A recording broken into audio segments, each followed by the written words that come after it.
সর্বোচ্চ 10 বছরের কারাদণ্ড ও 1 কোটি টাকা জরিমানার বিধান রেখে মেট্রো রেল আইন 2014 খসড়ার নীতিগত অনুমোদন দিল মন্ত্রিসভা। প্রকল্পটি Dhaka mass transit company limited পরিচালনা করবে বলে সিদ্ধান্ত হয়। প্রধানমন্ত্রী শেখ হাসিনার সভাপতিত্বে অনুষ্ঠিত সভায় এই অনুমোদন দেয়া হয়।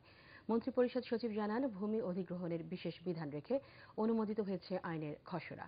নাদিরা কিরণের রিপোর্ট। রাজধানীর যানজট নিরসনে অগ্রাধিকারমূলক প্রকল্প হিসেবে মেট্রো রেল চালুর পরিকল্পনা নেয় সরকার।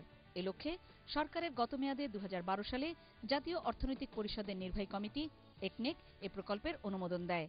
প্রকল্পটি পরিচালনা ও নিয়ন্ত্রণের জন্যই সোমবারের সভায় অনুমোদন দেওয়া হয় মেট্রো রেল আইনের খসড়া। মন্ত্রিপরিষদ সচিব মোশাররফ হোসেন ভূঁইয়া জানান, ভূমি অধিগ্রহণ আইনে বঙ্গবন্ধু সেতু ও পদ্মা সেতু প্রকল্পের মতো বিশেষ বিধান রাখা হচ্ছে। তিনি জানান, প্রকল্পটি পরিচালনা করবে Dhaka mass transit company limited. এই পর্যায়ে Dhaka mass transit company limited তারই অপারেটর, ভবিষ্যতে আরো অপারেটর আসতে পারে। তারা এটা পরিচালনা রক্ষণাবেক্ষণের কাজে দরকার হলে পূর্ত কাজ করতে পারবে।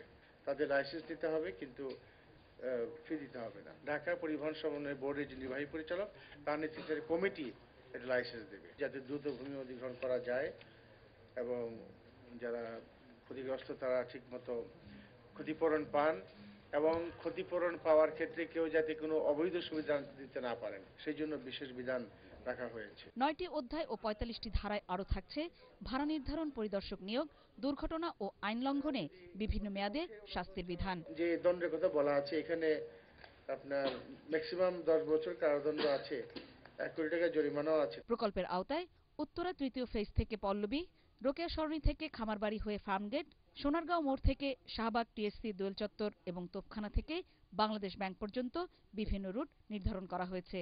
এসব রুটের জন্য থাকবে 16টি স্টেশন।